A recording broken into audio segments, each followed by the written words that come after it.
철근 콘크리트 및 강구조 자주 출제되는 핵심 이론 6장 보도록 하겠습니다. 자, T형보 거예요. 그렇죠. T형보죠. 자, T형보는 어떤 특징을 갖고 있냐?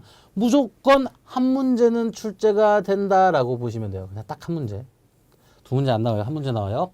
자, 근데 우리는 이 T형보를 할 때 나올 수 있는 문제는 뭐냐? 유효포 혹은 A 등가블록 깊이 혹은 또 뭐야? MN이야. 공치인 강도. 자, 이렇게만 정리해 두시면 좋아요. 일단은 우린 첫 번째 걸 봐야겠죠? 바로 유효폭입니다. 자, 뭐라고 되어 있냐면 T형보, 반T형보라고 나와 있어요. 자, 예전에는 많이 대칭 T형보, 비대칭 T형보로 나와 있는데 요즘은 어떻게 얘기하냐면 T형보 그냥 혹은 반T형보라고도 얘기를 많이 합니다. 자, T형보일 때 유효폭을 구하시오. 어떻게 구한다? 16TF 플러스 BW로 구합니다. 두 번째는 뭐로 구한다? 양쪽 슬래브 중심 간의 거리로 구하고요. 그리고 보의 경간의 4분의 1 이렇게 해주시면 됩니다. 자, 이 중에서 무슨 값? 최소값을 쓰는 것을 우리는 뭐를 구한다? 유효폭을 구한다 라고 보시면 좋아요. 자, 그리고 또 반T형보는 6TF 플러스 BW라고 하시면 되겠고요. 그리고 내접한 거리의 2분의 1, 내접거리 2분의 1 플러스 BW가 들어간다. 그리고 또 뭐가 있다? 경간의 12분의 L 플러스 BW가 들어간다 라고 보시면 됩니다. 이 중에서 당연히 얘도 뭐다? 최소값이 들어간다. 여러분들 기억하셔야 되는 건 뭐냐면 자, T형보는 솔직히 외우기 쉬워. 16TF 플러스 BW고 경간의 4분의 1이고 중심간의 거리 중에서 작은 것만 골라주시면 되거든. 근데 반T형보는 헷갈릴만 하지. BW는 일단 기본적으로 다 들어가야 되고 그리고 6TF 플러스 BW고 내접거리에서 끝이 아니라 그 내접거리에서 뭐래? 2분의 1까지 때려주셔야 되고 그리고 얘는 경간에 갑자기 12분의 1 뜬금없이.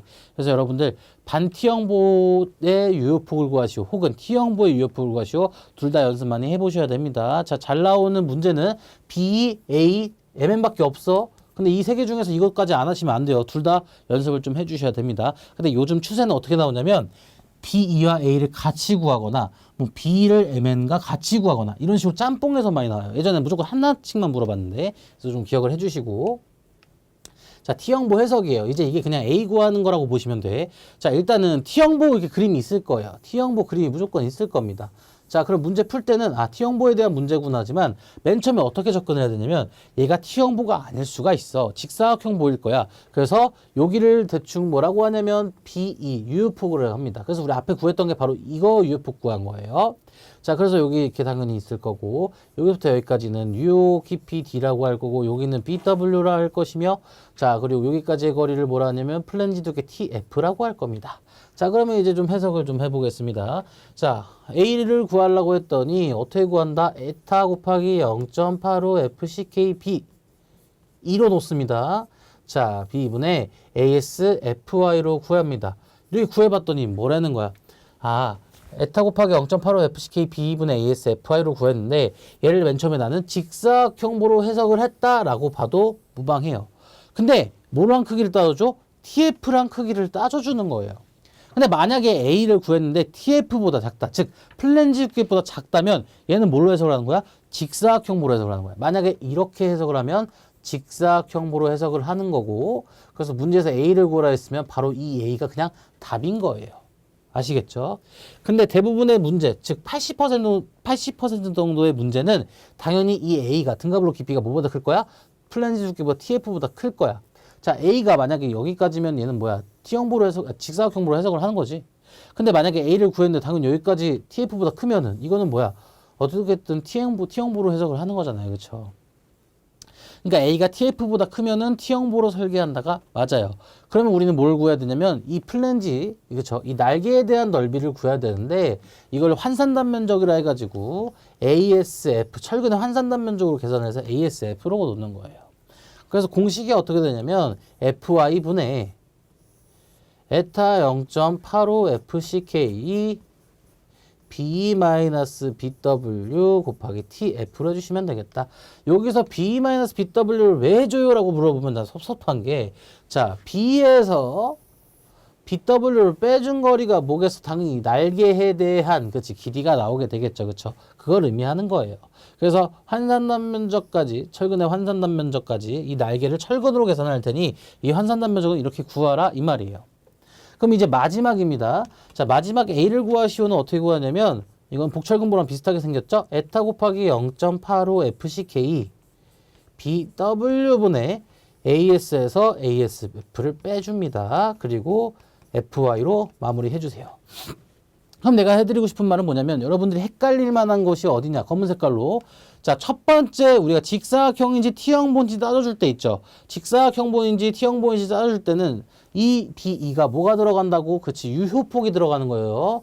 유효폭이 들어가는 겁니다. 그럼 마지막 A를 구할 때, 등가블록기 A를 구할 때 이때는 복부폭 BW가 들어간다는 것만 조금 기억을 해주셨으면 좋겠다라고 설명을 드리고 싶어요. 아시겠죠? 자, 그러면 이 A 구하는 것도 상당히 복잡하죠. 자, 천천히 설명드리겠습니다. 처음 A를 구할 때는 0.85 FCK B2분의 ASF를 구합니다. 그래서 이거를 뭐랑 크기를 따져? 플랜지 두께랑 크기를 따져줘서 이게 T형보인지 직사각형보인지 해석을 합니다. 대부분의 문제는 그냥 우리가 구한 A가 TF보다 클 거예요. 이러면 우린 뭘로 해서 그래? T형보로 해석을 하면 되는 거야. 근데 만약에 더 작으면 직사각형보니까 그게 A가 답입니다. 자, 그래서 우리는 이 철근의 환산단 면적을 기억을 해줘서 어떻게 구한다? FI분의 0.85 FCK B-BW TF를 구해주신다. 그런 다음에 마지막 우리가 구하고 싶은 A를 구해주면 되겠다라고 보시면 되겠습니다.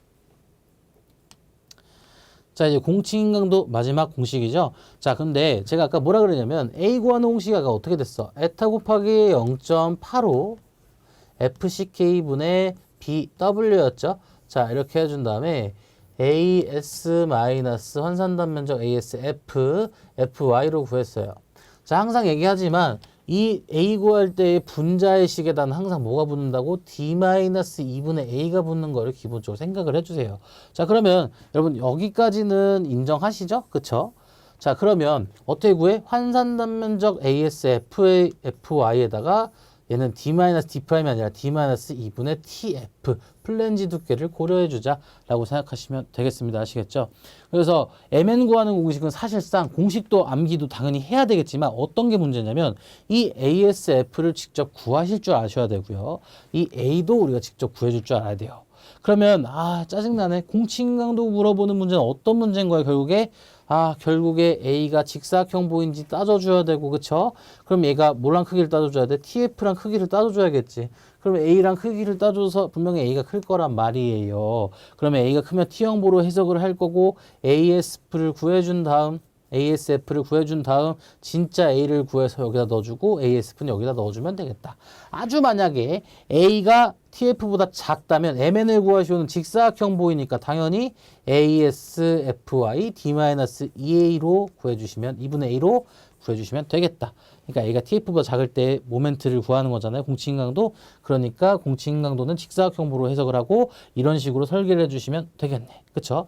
자, 지금까지 T형보에 대해서 좀 설명을 드렸었는데요. T형보 공칭강도 구하는 공식, 그리고 복철근보 공칭강도 구하는 공식, 단철근보 공칭강도 구하는 공식, 이 세 개 다 기억을 해주시고요.